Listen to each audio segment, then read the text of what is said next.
It was the same thing as before. 52 passive income real estate tips. Tip number 3, how to double any business with a single phone call. Oh my goodness. That's a good one. That's a good headline. That's a good one that you're learning. How any real estate investor can make 30,000. You did so good. You had to even it out. How any real estate investor can make 30 grand a month for the next 3 years by working with a single buyer. Oh, that's a good one. How any real estate investor can make 30 grand a month the next 3 years by working with a single buyer. 3 stories of compliance will show you how to shock people when you double and more companies overnight. That's a good one. Do one deal and get paid 10 grand a month and passive income for the 10 years. Question mark. Remember, add a question mark to any headline and immediately makes it better, usually. Download the email that made a 23-year-old $1 million a year for 11 years. That story is not one we're going to get too into. But how to double any business with a single phone call. Guys, Oz and Mayo, rhymes with KO, bigread.com. We're building the world's largest organization of special needs business owners and real estate investors. That's the second part. The world's #1 channel for Indiana real estate.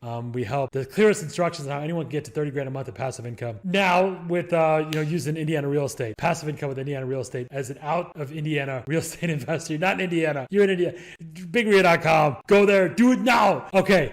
Story 1. There's 3 stories we're going to talk about today. It will only take one. Is this the okay? We got to go to the Lifesaver story.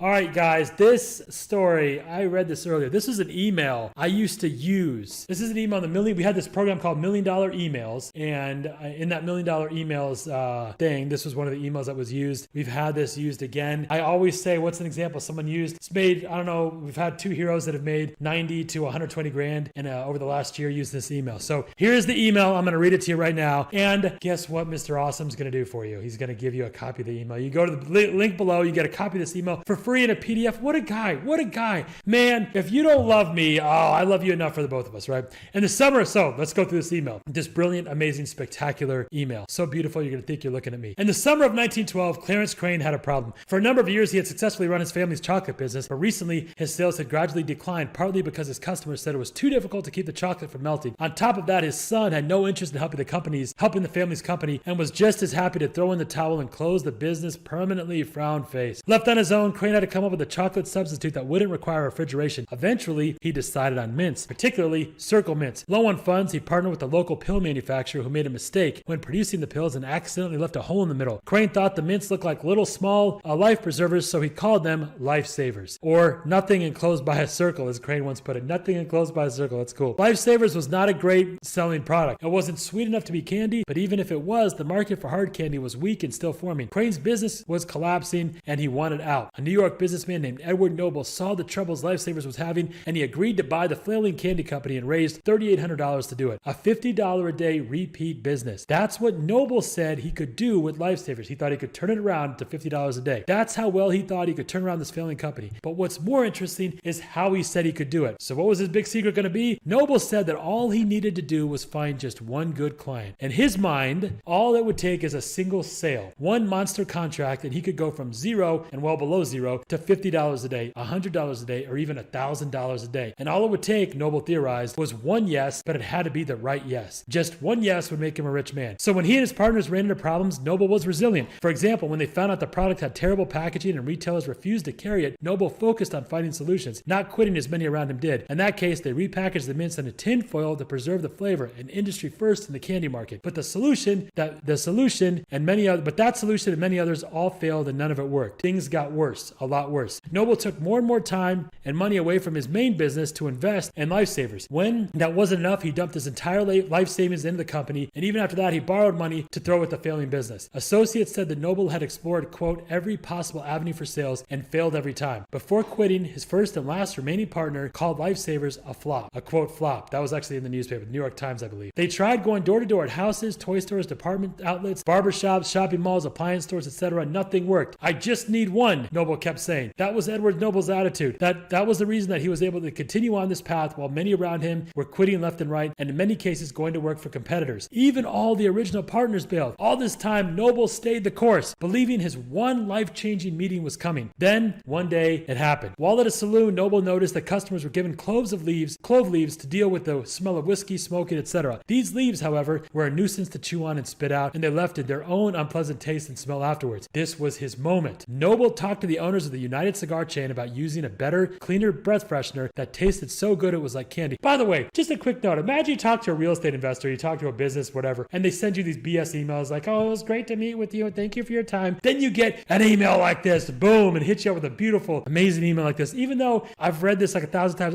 I love this shit. I love it. Okay, so Noble talked to one of the owners of the United Cigar chain about using a better, cleaner breath freshener that tasted so good it was like candy. Again, he's not calling his candy a breath freshener. He's calling his breath freshener candy. Brilliant. This was about to be the first non-smokers product that the chain had ever sold. Just put them at the register, Noble said, and charge 5 cents and be sure to give the customers nickels and change. So United Cigar did exactly that at their 1,200 stores. Edward Noble was correctly seen as a genius. After the massive success with United Cigar, word quickly spread. Nearly overnight, lifesavers were being sold at movie theaters, restaurants, vending machines, gas stations. This became more important as cars were getting more popular. Convenience stores, hotels, train stations, bus stations. Lifesavers went from $250,000 in sales to over $1 million in profit. 250 grand in sales, over $1 million in profit. That's right. Nearly overnight, they did more in net profit than they had in sales, over 4 times as much. Lifesavers became such a well-known success story and so tied to an example of the American dream that during World War I, when the government's sugar quotas were introduced, forcing many candy companies out of business, Lifesavers sales exploded as it became seen as patriotic to buy freedom rings. That same boost happened again during the sugar quotas of World War II. Lifesavers went on and pioneered today's $500 million hard candy industry, revolutionized the breath freshening products, and they shaped all retail packaging practices to maximize freshness and shelf life. All practices today to maximize freshness and shelf life. They also still do about $50 to $100 million in sales every year. Remember, this was all the ripple effect of just one sale. Noble was right. But wait, there's more. Lifesavers became such a famous success story and turned Edward Noble into such a superstar, like Oz and Mayo of his day, that in June of 1939, FDR, U.S. President Franklin D. Roosevelt, created the special government position of Undersecretary of Commerce specifically for Noble. Later, when the FTC ordered that the giant RCA Corporation had to sell off one of its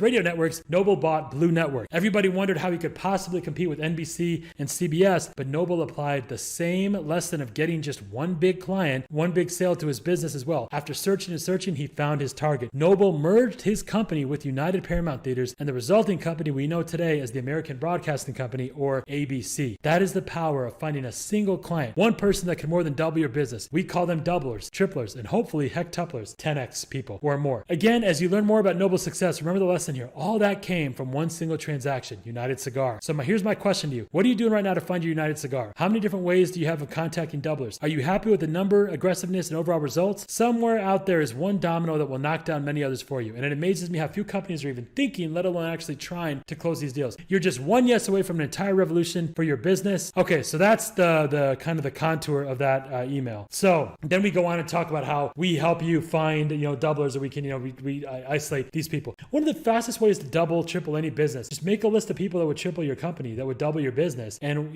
what are you doing to get in touch with them? And people are like, nothing. It's amazing. You're not even trying to double your business. One of our questions on our Empire IQ, name one thing you did in the last 90 days, one attempt you had at doubling your business. Anything. Name one in the last 6 months, the last 1 year, the last 5 years. Have you tried in the last 5 years to double your business? Most people aren't even trying.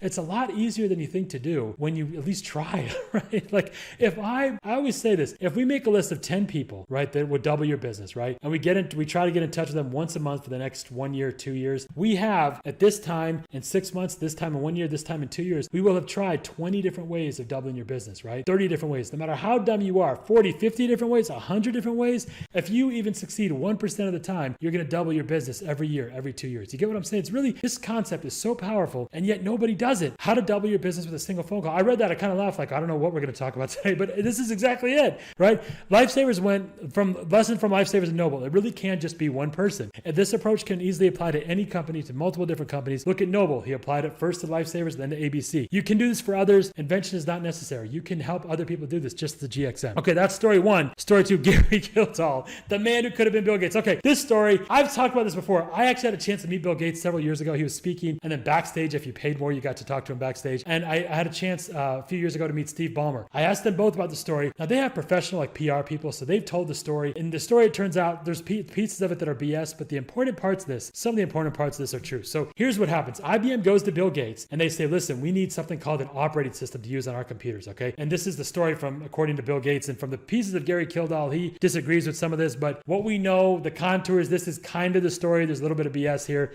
because it makes Bill Gates look really good. But this is the rough contours of the story is true. Because then Bill Gates said, well, I don't know how to do an operating system. And by the way, Microsoft, Bill Gates' company, was struggling at the time. He's like, but the guy that I know that knows how to do it is Gary Kildall. I'll give him a call. He calls Gary and he says, hey, listen, these people are coming to see you. And there's some discrepancy over how much of a big deal Bill Gates made it seem when he called him. But he said, look, these guys from IBM are coming to see you. They really need to see you today. And he said, I need to go fly in my airplane. That was a big thing. I'm a busy executive and today's my day to go fly in my airplane. There's other, like I said, I'm not going to get into details. Some people say he actually had a business appointment that he had to go on. But the bottom line is he wanted to go fly in his airplane. And they said, no, they're coming to see you. They really need to see you today. He said, I'm going to go on my airplane because that was on my schedule and I have to go. Whether he was being a diva or not, the fact is he did go fly his airplane. So when IBM showed up at his house and they said, listen, we called ahead of time and this motherfucker still goes out and flies his airplane, they were pissed. They were so pissed, so livid. They went back to Bill Gates and they said, listen, find us another operating system that's just like that, because that guy, we never want to talk to him again. Bill Gates is like, okay, so he calls up these other people. There's like a cheap ripoff of this guy's operating system. He says, sell it to me. They sell it to him. There's discrepancy there, 75 grand, 15 grand, who knows? But then he turns around and gives it to IBM, but he uses the two magic words, per install. He gets $1,500 or whatever it was per install. You get what I'm saying? So he buys it basically for pennies and sells it for millions. Those two words, that's what shaped. And instead of calling it I think of the disk operating system or the disk whatever DOS, he added the words MS-DOS to it. Microsoft, the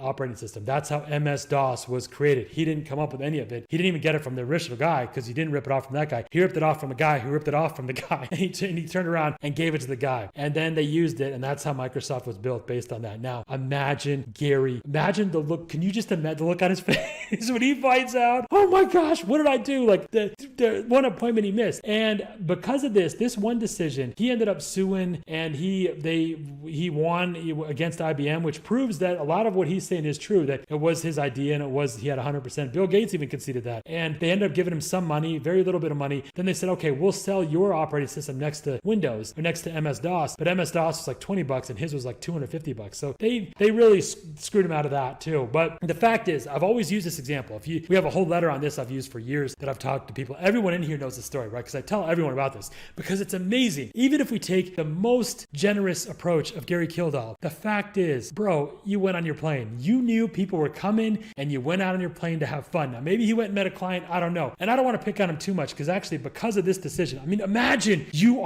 Bill Gates is getting all the credit for selling a ripoff of, could you imagine how that would do to you? And because of that, he actually never gave interviews. He was a recluse. He never left his house. He turned to alcoholism and depression, and he ended up dying, unfortunately, in the 90s. And his family says it's largely because of the emotional, psychological damage from this interaction. This one day totally changed his life. So we don't want to pick on him too much. Hopefully he's in a better place right now. Godspeed. Take care, brother. Everything, we're all headed there, right? So it does matter what you do. And if Bill Gates screwed him over like he claims, like other people have, then that's not cool either. That's not, I mean, and Bill Gates is no angel, you know, he's, look at the stuff. He can't even say that he wasn't molesting kids with Jeffrey Epstein, right? There's like all kinds of stuff. I'm not like defending Bill Gates or putting him on a pedestal. He does a lot of badass stuff, but he could do terrible. So I'm not saying like Bill Gates is right. I'm just saying no matter how you look at the story, the fact is when we talk about this one yes, Gary Kildall could have been the next Bill Gates if he just stayed there. He didn't even have to do anything because he'd already done the program. You guys get what I'm saying? He had the operating system. He had it. All he had to do was stay there just another 20 minutes, another hour, and we would not know who Bill Gates is. Gary Kildall would have been Bill Gates if he just stayed there. That's how important one yes is. Again, just one yes is that important, has that much of an impact. Just imagine if that was like that one day, everything else you do. He made a massive contributions to the world of computing and computer science, by the way. He's a pioneer. That's not what he's remembered for, though. This is what he's remembered for. That one day you went and fly your airplane. I think about that all the time. I really like this idea that you need to, when an opportunity, even like the head of an opportunity peeks its head up, you got to grab it by the hair, man. You got to go nuts and grab at it, man. Don't let this happen because honestly, I believe that pretty much anybody, imagine if Bill Gates made all the money off your alcoholism, depression, that's understandable if that happened to you, right? So keep that in mind. It really can be one yes. It really can change your life. There's questionable details, but overall, Gary got the call from Bill to build the operating system from IBM. Instead, he went and flew his airplane. That enraged IBM. They left. Gates took DOS, sold it as MS-DOS per install. That one deal. And by the way, giving pledge. Speaking of one yes, the power of one yes, Bill Gates had the giving pledge. They've raised over $600 billion, the largest philanthropic collection ever. And again, these people are just saying they'll give their money. They're not actually doing doing much more than that. But when he wanted to, he got Warren Buffett when he started this. He got Warren Buffett to say, yes, I'll give you $30 billion. At the time, he had $20 billion. He more than doubled his organization with one yes. So when people think, oh, I'm too big, or I'm such a hotshot, one yes couldn't change my life. Bill Gates, his organization more than doubled with one yes. Now that one yes happened to be Warren Buffett, but still the point is one yes is really that important. Just one yes. That's the whole lesson to take away from today. Just one yes can totally change your life. One phone call. That's all it takes. One yes. How to double any business with just a phone call. Story number 3, you make 30 grand a month from a single buyer. Okay, who is this? Okay, so this is, all right, so we have right now, if you don't know, our project special needs, our heroes, we've been doing a lot more real estate, Indiana, like helping people do buy and hold and doing flips. And we're making all kinds of beautiful, amazing videos, man. You got to check them out. They're really spectacular. Anna's just a nut, man. She is, people always ask me, how can I be on your team? To be on my team is real simple. You got to be able to make me look lazy. And very few people, man, the level of hustle, I don't even expect people to match like 10% of my level of hustle, right? And I'm telling you, if you can match mine or even exceed it, and I'm telling you, this is like, Anna is a nut, man. If you have a chance to work with her, you are damn lucky. And you should have nothing but just filled with gratitude. The deals she's doing, the money she's making our heroes is insane. One of the things we're doing now is we have a group now, we're doing from top to bottom, an entire special needs flipping team. They go out, they buy and hold, and they do flips. And it's entirely everyone on the team, including the contractors, all are people with special needs and disabilities, mental illness, and stuff like that we're able to, that we're going from beginning to end. And it's kind of weird because it's like, do you want someone with mental illness, fixing out your house, right? But they're doing great work. And there's been some challenges that we're moving on for to move, we're getting things going. But one of these buyers came to us because we're doing so many deals, and as our YouTube channel, we're having hockey stick growth, all kinds of stuff is happening with Big Ria, and there's just amazing directions we're going in. But one of these, there's a few buyers that came in. I don't know, you talking about the guy from China? They're one of the, or not the other, another one. So we had one of our heroes from California, actually. He is investing, he's a Silicon Valley guy, and he's putting in, he wants to buy $30 million worth of real estate over the next 3 years. So $10 million a year. So if you do the math on that, even if you're just his realtor and you get 3% of that, you're looking at $300,000 a year just representing. We're not even talking about, usually we want to make more than that on deals. But even if you just did that, you had one guy that's buying $10 million.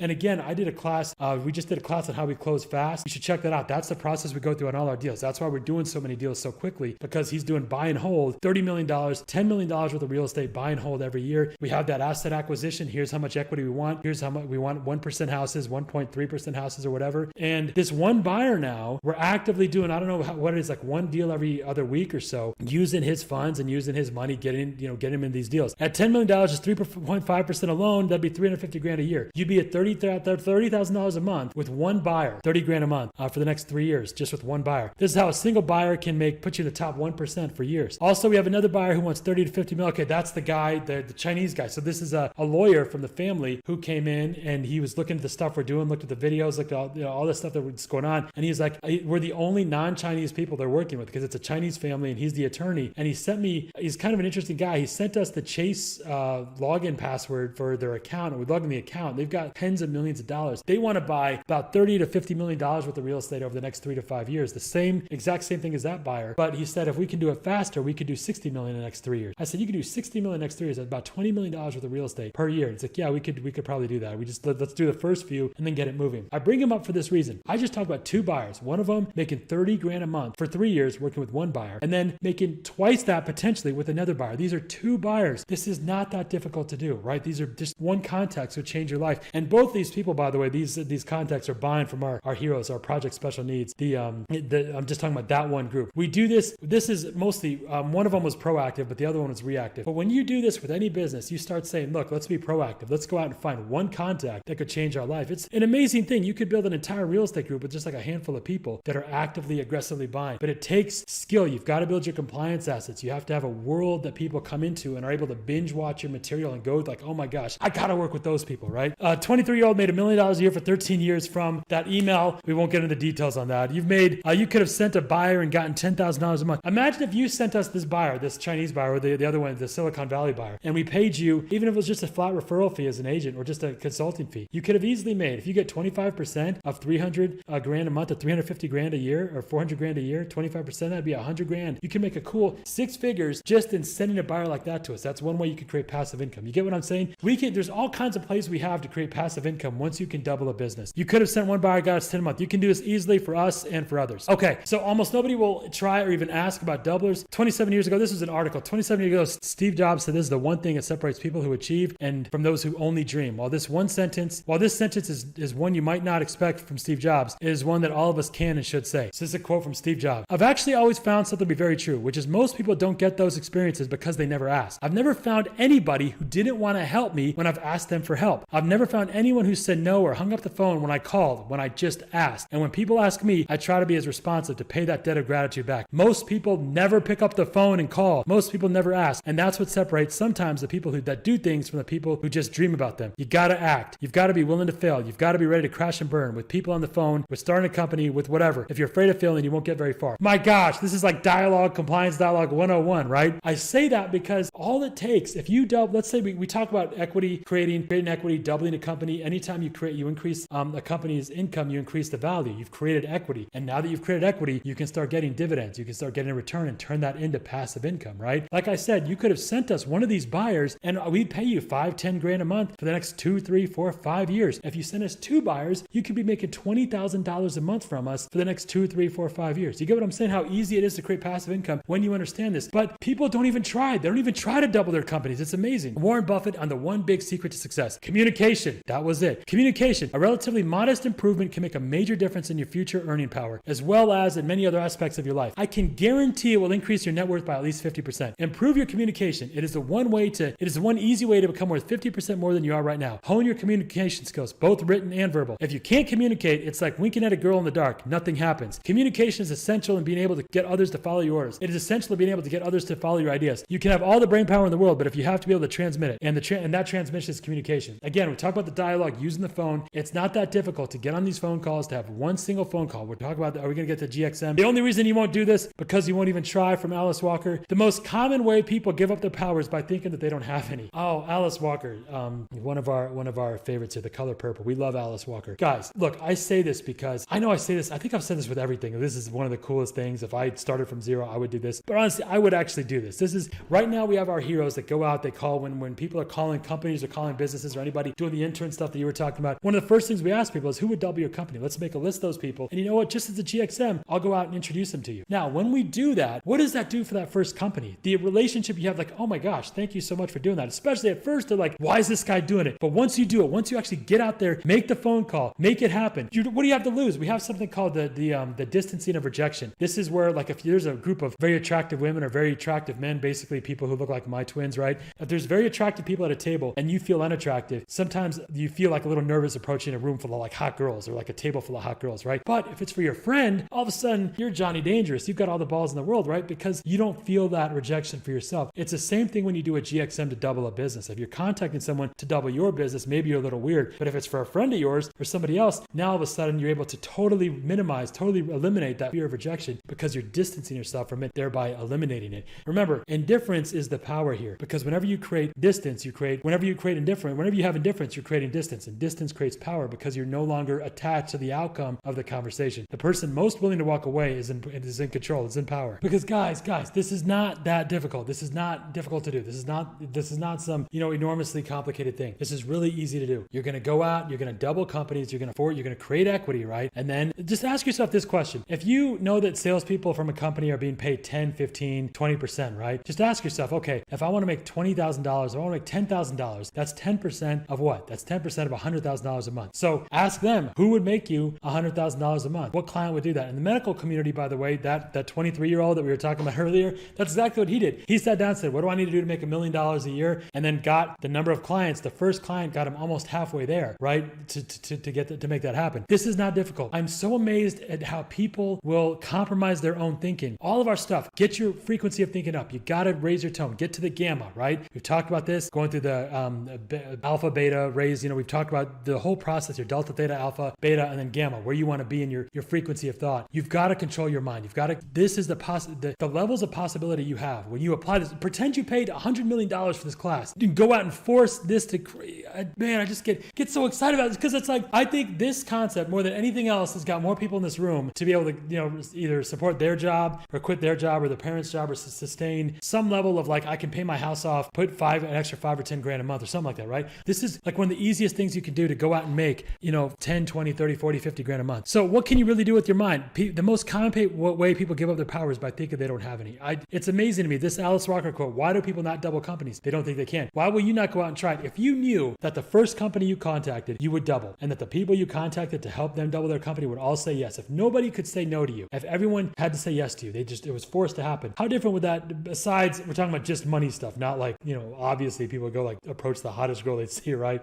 No, I'm talking about like, if nobody could say, everyone had to say yes to you, business stuff, right? How different would you'd be filled with, to the brim with confidence, right? Go into the conversations with that anyway, that you're going to have a huge win out of it. Take your frequency of thinking high, raise your tone of thinking, man, because it's not that hard. If you go out and do it, you can do it, man. Go out and make it happen. Right? Look at the comments we have. We have so many great comments of people going out and making things happen. And then other people are like, oh, do you have a course? Do you have this? One of the top questions we get is a course. Listen, I'm not trying to just pretend you paid, 50 grand for this one class. Go out and do this stuff. It's what you can do with your mind when you focus on it. Okay, DID. This is pretty crazy stuff here. The dissociative identity disorder. This is something that I am actually recently, this is like, there's a whole controversy behind this, but this is like the reason I'm bringing this up right now, or the reason why you brought this up, I guess. We've been talking a lot about this on our team here. And the thing is, there's some people that believe it doesn't exist. For the first time, I'm new to all this special needs stuff, right? Just only in the last couple of years. And I just now met my first student or patient, one of our first heroes with this condition. I'm an assistant. If you don't know, I'm not actually at Anna's level. I'm not a full-on instructor. I'm an assistant. But some people don't even believe this exists. It's very controversial. If you were molested before you were 5 years old, which is totally bonkers. Child molesting in general is awful, but there's like toddler molesting. Like, and I don't mean to be graphic, but I mean, you're actually being penetrated as a toddler. And like, they're ejaculating in you, in your mouth, in your vagina, in your rectum. I mean, as a toddler, I know it's crazy. Like, how can you even survive that? But there's this very specific thing that does to a person. Like it does to one of the things that their theory is this DID, that if you're molested really early, sexually molested, sexually abused, assaulted at that age, you basically, not for everybody, obviously, but some people, for this DID, you create a partition in your mind. You're like, you know what? That didn't happen to me. That didn't happen. I'm not Azam. I'm Frank, and I'm a bodybuilder in Australia, or I'm Deborah, and I'm a fashion designer in France, or something like. Your brain starts creating these compartments, and it just keeps going. It goes out of control, and you end up having like 20, 30, 40, 50, who knows how many different people living in your person. It's not schizophrenia. It's something totally different. Now, if you hear that and you think that's pretty bonkers, a lot of people would agree. There's a whole disagreement on whether, how valid this is. However, I'm totally new to this, right? So I had no real judgment on this. I had my first hero with this, and then I met the second one through him because I've become just totally fascinated with this. I've really studied this a lot, and there is some bonkers stuff around DID. You can look this up. There's actually, with the people who are skeptics, who don't believe it, I show them some of this material, and they're like, wait a second, I got to rethink this whole thing, because the reason I'm bringing this up now is something happens in the mind. When the mind-body connection, when the mind believes, when you believe that you are, there's cases now where one of the people, it's like, I'm awesome right now, right? But now let's say I'm Sarah, and Sarah is diabetic. Sarah believes she's diabetic. If you go and draw my blood, you'll see that I need insulin. I actually need an insulin shot.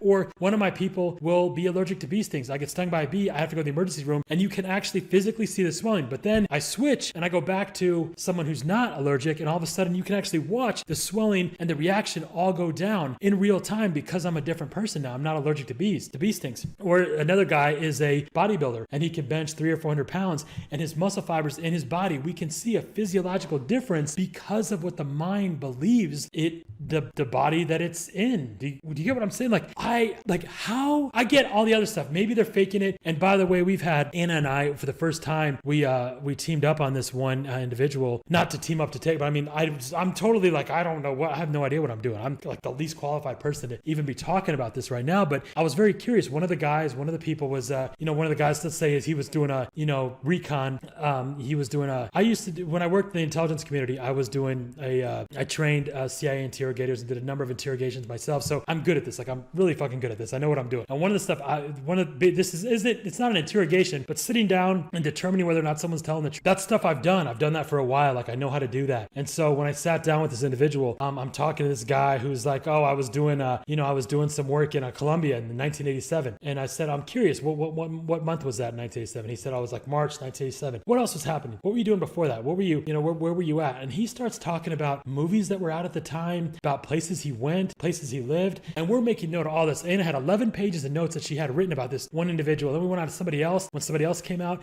And all these people, by the way, they are aware of the other people in there. Like, oh, he's so-and-so's out there dancing all the time, whatever. Like, man, it is totally bonkers. It's completely nuts. But we have worked with these people now for going back several sessions, and we're not necessarily trying to catch them in a lie, but we're finding any inconsistencies, and there are none so far. I mean, either you have the most insane memory imaginable, where you can come up with 10 different people, have 10 different stories, about 10 different time periods, by the way, all kinds of stuff. And when you're asked about it later on, you can draw from it like it's like you're the actual person when we're talking to that person.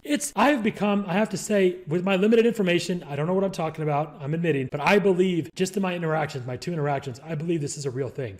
You have to be so good at lying and remembering it. And for what purpose? What is it really serving? Maybe there's a disorder where they need attention, but when you talk to the people, they really want help. Like it's a thing, man. Anyway, my whole point with this right now is what I was telling you, what we were talking about this earlier, is it really shows you the power of the human mind. Like the mind-body connection. We talk about placebo effect, where you take something that you think is going to help you and then it physically changes in your body. There's also the nocebo effect. You take medicine, but you don't think it's real and it doesn't have the effect. The mind-body connection is so insane that we are just barely starting to understand it. And I say that because there is an effect. If you believe you can go out and double companies, and you actually, it becomes a high frequency thought for you, there is a difference. All the cells in your body are always listening to your thoughts. There is a physiological difference that you go through when you become somebody that is a certain type of business builder or real estate investor or passive income creator or income or equity creator, right? Like this, don't take this, lightly for what you're able to do with your mind and what you're able to attract and what you're able to bring into focus. I've looked at these people and I'm amazed at what the mind can do if you can make yourself diabetic or make yourself not, make yourself allergic to these things, make yourself not, make yourself a power lifter in seconds. I mean, at the drop of a hat, it's really crazy. There's a story of a London teen who loves American blues all the time. He's thinking about it. He's always he's in London and he has no access to America, a way to get to America. All of a sudden he's at a train stop. He looks over and he sees a guy with a record. It was I believe it was the Chuck Berry record. He goes over and he talks to him. That guy's name was Keith Richards. The teenager's name was Mick Jagger. He says to this day that if he hadn't been thinking about it constantly, he could have looked over there and seen the woman fighting with the guy. He could have looked over there and seen the train. But by thinking about it constantly, I just reading this interview that actually you sent me earlier about how he said that made him a total believer in the fact that if you think about something, you put it out there enough,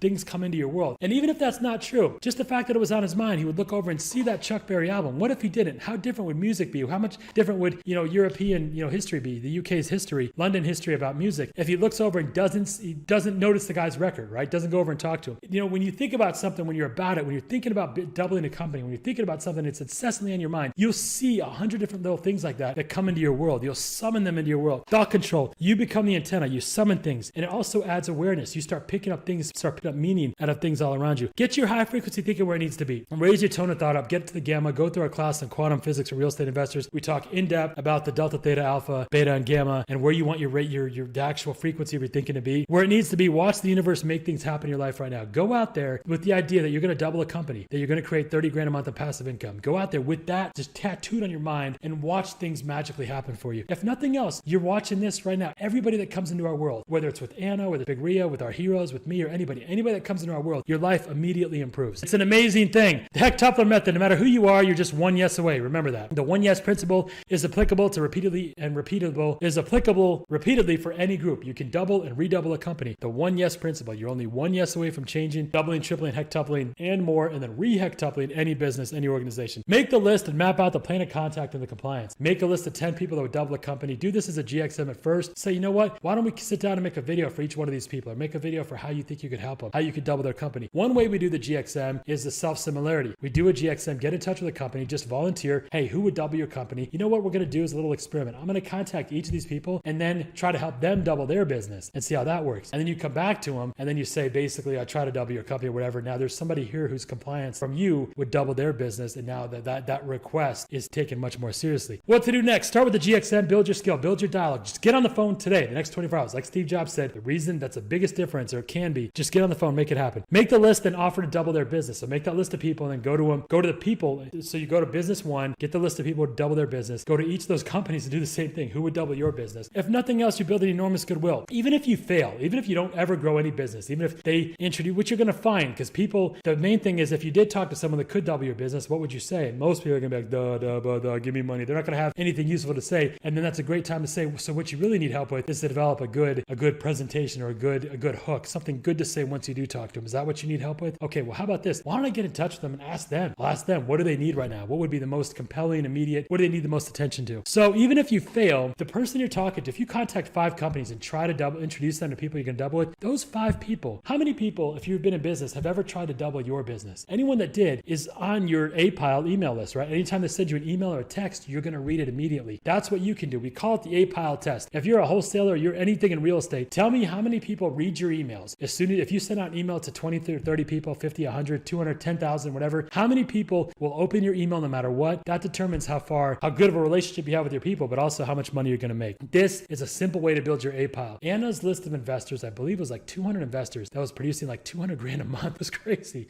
because that's such a tight relationship. She had made a video for almost every one of them. You'll also be able to bring other models. This is why oh my goodness. You'll be able to bring other models. This is one of the reasons why we do this. Why do we bring up when we first start screening companies? We talk about doing an intern model or doing a GXM or just volunteering. Once we try to double their company, we say, okay, why would that double your company? What are your metrics? What are your numbers? Maybe we should try this. Maybe we should try this model or that model, or maybe we should try another advertising campaign. It's a great in now because you have a 77, someone you have a deep relationship with. You can introduce other models and other ways of growing their company as well. Other things like JVs as well, by the way. This is a very simple way. I love JVs, or the easiest ways to create equity, split company. I mean, all kinds of brilliant things happen when you go out there and you just say, you know what, I'm going to help. I'm just going to help. All I'm going to do is I'm going to help these people. Here's a company that I love. I just want to help them double their business. And you know what you do? You take that intention and you make it their problem. Don't worry about the how. Go to them and have them fill out the how. Hey, you know what? I see your business. I really want to get good at creating equity. I want to get good at helping the community with my business building skill, but I just don't know what to do. So I'm curious, what would make me a godsend to you? What would make you say, you know what? Every time I hear from him, I just want to give him a hug. I owe him for the rest of my life. What would that be? What would that look like? What would double your business? What would triple your business? What people would that be? You get what I'm saying? Make it their problem. Easy to do. If nothing else, begin 77 collecting and developing doubler ingredients to see how easy this is to do. When you start talking to a company about what would double their business, it's actually pretty easy and very simple to do. And oh my gosh, we've been giving you the emails, you guys. Oh man, am I good to you or what? Okay, example email scripts. Hi Mike, this is Sheldon. I'm a 27-year-old intern at the Indiana Real Estate Investors Association, and our assignment right now is to interview an influential local business leader, and I was hoping I could speak with you. Thanks. Is that the email you actually sent out? What was your compliance? Is that how you met okay, so you met 2 doublers came from this one email. Hi Rhonda, Mike from Bolton's asked me to reach out to you about the doubler project. Can we talk about that later? Today? This is a good one to create warmness, right? To manufacture warmness. To when you talk to one person, who would I talk? Who else you think would be a good fit for that? And then you go with them with this email. Second, hi Kat, I'm supposed to talk with Mike today at 3:30. Can you tell me exactly what to say, or can you be on the call? Okay, so now this is perfect. Oh man, you guys did such a great job. So let's say you contacted company 1. Oh, you want me to contact these 3 people? Okay. By the way, I contacted that person. I don't know what to say. Now you send an email back to the first person and say, hey, I'm supposed to talk with Mike, the person you wanted, your doubler, today at 3:30. Can you tell me exactly what to say? Or maybe you can be on the call because I don't really know what to say. Again, take all your problems, make them a community problem. Don't get nervous about it. Don't freak out. Make it someone else's problem. Hey, what should I tell that guy about why he should work with you? Or why don't you come on the call? If you tell me what to say, I'll say exactly what you want to say. And now, what are you doing? The cat is going to be blown away like, oh my gosh, you actually did try to double my business, and I really appreciate that, right? Another email. Mike, you know how Secret Santa works, right? You buy somebody gifts and they don't know who it is from. And the goal, I remember he sent me this email. This is a good one. The goal, this was an email that made about $200,000 this last quarter. You buy somebody gifts and they don't know who it is from, and the goal is to get them things that they really want. Done correctly, it feels good to know that a stranger cares enough about you to get you something special. They put thought and care into making you smile. It feels good. I'm John Smith, and I'm kind of doing something like the Secret Santa with local small business owners. I'm with the Indiana Real Estate Investors Association, bigria.com, and part of the community building project is to help local business owners that give them a gift that would grow their business, that would double their business. So I asked them, who do you want to be introduced to? It should be to double your business, right? Earlier today, Jack, a realtor, and Jill, a landscaper, both asked for 5 minutes with you so they can explain how they can help you grow your business. Could you do me a favor and please talk to them? Please, and either talk with them, or let me know how I can introduce you to better Secret Santa Rose. It's a good man. This is really good. Hi, Mike. I emailed John last week. I'm putting the actual email below. I didn't hear back yet, so I called the people and spoke with Jeff about this as well. I would love to get you two connected so you could try and help them. So if you let me know what you suggest to get a better response, I'll try it. Okay, so now what happens if you don't hear back from them? Again, don't freak out. Don't go nuts. You ask them, hey, what should I email them? What should I call and say? Because whatever you say, I'll do. Now you're calling back person one saying the person I tried to get in touch with didn't return if there's no response. And now you get more input from your first contact. You get a deeper relationship with them. You get what I'm saying? This is how you build a solid relationship with people. Even if it doesn't work out, even if you hear nothing from them, you get zero response, you could still turn it into a long-term moneymaker and a long-term relationship builder, right? That is how we go about doing this, how to double any business with a single phone call. Guys, go out there, make that happen. High frequency thinking, make this happen. It's going to be brilliant and beautiful, just like you. I love you.